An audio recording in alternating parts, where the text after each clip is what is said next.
তোমার বোধহয় সবসময় নিজেকে আয়নায় দেখার অভ্যেস, তাই না? হ্যাঁ, তুমি জানলে কি করে? না মানে প্রায় দেখি তো, তাই।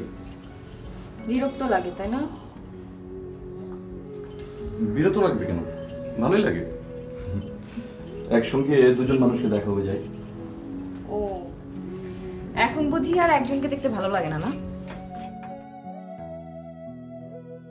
শোনো, আমার এক কাজিনের বিয়ে পরশু, যেতে হবে। যাব। তুমি তো আমার কলিগের বিয়েতে গেলে না। ওটা আর এটা তো এক হলো না।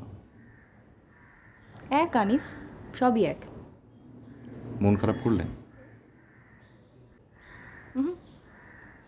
ছোটবেলা থেকে মন খারাপ যখন হতো তখন থেকে আয়নার সামনে নিজেকে দেখতাম আর ভাবতাম আমি কত সুন্দর, এত সুন্দর একটা মানুষের দুঃখ থাকতে আছে। সবসময় মনে হতো আপনির কেন বিয়ে হয় না। অদ্ভুত তো, তাতে কি কষ্ট দূর হতো?